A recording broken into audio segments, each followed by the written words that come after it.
চট্টগ্রামে অনুষ্ঠিত হল সিসিএস ক্লাব কাপ টি-20 ক্রিকেট টুর্নামেন্টের প্লেয়ার্স ড্রাফট। সিজিকেস ক্লাব সমিতির আয়োজনে রোববার সন্ধ্যায় চট্টগ্রাম ক্লাবে এর আয়োজন করা হয়। সিজিকেএস কাউন্সিলর ব্যারিস্টার শাহবাজ মুনতাসির চৌধুরীর সঞ্চালনায় 4টি ক্যাটাগরিতে 273 জন ক্রিকেটার এই ড্রাফটে অংশ নেন। ক্লাব সমিতি করার পিছনে আমাদের যেটা অঙ্গীকার ছিল যে আমরা সব রকম খেলাই করব, সেই অনুপাতে আমরা এই ক্রিকেট টুর্নামেন্টের আমরা আয়োজন করেছি। এটা প্রায় কোটি টাকার উপরের টুর্নামেন্ট। প্রতিটি টিমের প্রায় যে টাকা খরচ হবে সেই টাকা প্রায় কোটি টাকা ছাড়িয়ে যাবে 10টা টিমেরই। আমরা এটা চিটগংয়ের একমাত্র প্লেয়ারদেরকে নিয়ে আমরা করছি, যাতে করে চিটগংয়ের প্লেয়াররাই এখানে খেলতে পারে এবং তারা কিছু টাকা পয়সা পায় এবং চিটগংয়ের প্লেয়ারদের মধ্যে যে খেলার প্রতি আগ্রহটা বাড়ে এবং প্লেয়ার যাতে তৈরি হয়, ওই জন্য আমরা এই খেলাটি করেছি। যারা ঢাকা প্রিমিয়ারে, ফার্স্ট ডিভিশনে, এনসিএলে, সেকেন্ড ডিভিশনে খেলছে ওইসব প্লেয়াররা এবং চিটগংয়ের প্রিমিয়ার লিগে যারা খেলছে তাদেরকে নিয়ে আমরা এই টুর্নামেন্টটি করেছি। আমাদের আজকে এই অকশনের মাধ্যমে এটা যে আমার ড্রাফটিং হচ্ছে, প্লেয়ার ড্রাফটিং, সেখানের মাধ্যমে আমাদের যে টুর্নামেন্ট আমরা করতে চাচ্ছি, আমরা আশা করছি যে আমরা যে প্রস্তুতি নিয়ে আপনি শুরু করেছেন যে আমাদের খেলোয়াড়রা আর্থিকভাবে ক্ষতিগ্রস্ত হচ্ছে, আসলে এই খেলোয়াড়দেরকে কিছুটা হলো আর্থিক তাদেরকে পুষিয়ে দেওয়ার জন্য কিন্তু আমাদের এই টুর্নামেন্টটা আয়োজন করেছি।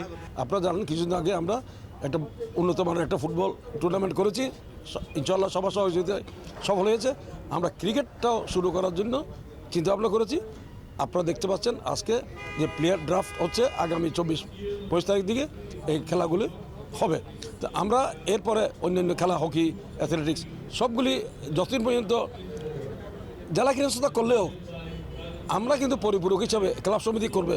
যত বেশি খেলাধুলা হবে তখন খেলাধুলার মান উন্নতি হবে। ক্লাব সমিতির উদ্যোগে আমরা এই খেলাটা আয়োজন করতে যাচ্ছি এবং 10টি ক্লাব আমাদের এখানে পার্টিসিপেট করেছে এবং আমরা প্লেয়ার ড্রাফটের মাধ্যমে আজ দেখতেছেন আপনি, আমরা প্লেয়ারগুলো বিভিন্ন টিমের মধ্যে ছড়িয়ে ক্যাটাগরি অনুযায়ী বিভিন্ন টিমে প্লেয়ার খেলোয়াড়রা দিতেছে।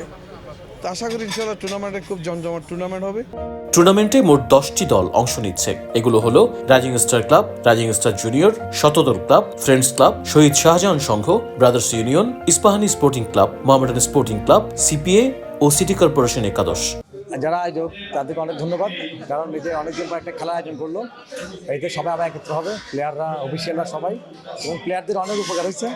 কারণ আসলে গত 2 বছর কোনো লিগ নেই, সবাই এমনিতেই মোটামুটি অনেক প্লেয়ার খেলা ছেড়ে দিবে এরকম একটা ডিসিশনে অনেকে চলে গেছে, বা এমনিতে অনেক প্লেয়ারে খেলা ছেড়ে দিছে। তো এই টুর্নামেন্ট হওয়ার কারণে অনেকে আমার মাঠে ফিরে আসবে। আর সিসিএস ক্লাব সমিতির সকল কর্মকর্তাকে ধন্যবাদ জানাচ্ছি এরকম একটা আয়োজন করার জন্য। আর এটা আসলে 10টা টিম পার্টিসিপেট করছে। 10টা টিম পার্টিসিপেট করতে আজকে আমরা লটারির মধ্যে 8 নম্বর পেয়েছি। আমাদের 8 নম্বর সিরিয়াল অনুযায়ী আমরা বেটার একটা টিম করার জন্য চেষ্টা করছি, বাকি আল্লাহর ইচ্ছা। প্লেয়ার্স ড্রাফট অনুষ্ঠানে আরও উপস্থিত ছিলেন বাংলাদেশ ক্রিকেট বোর্ড বিসিবির পরিচালক মঞ্জুরুল আলম, সিজিকেস ক্লাব সমিতির সহসভাপতি মোহাম্মদ আমিনুল ইসলাম, লোকমান হাকিম মোহাম্মদ ইব্রাহিম, অতিরিক্ত সাধারণ সম্পাদক আনম ওয়াহিদ দুলাল, যুগ্ম সম্পাদক শাহাবুদ্দিন মোহাম্মদ জাহাঙ্গীর, কোষাধ্যক্ষ আব্দুল হান্নান আকবর, আবু সামায় বিপ্লব, আলী হাসান রাজু, সরোয়ার আলম চৌধুরী মনি সহ ক্রীড়া সংগঠকেরা। 26শে জানুয়ারি চট্টগ্রাম জেলা স্টেডিয়ামে পর্দা উঠবে প্রথমবারের মতো আয়োজিত সিসিএস ক্লাব কাপ টি-20 ক্রিকেট টুর্নামেন্টের। এই প্রতিযোগিতার সবগুলো ম্যাচ সরাসরি দেখাবে N sports. Tajul Islam, N sports.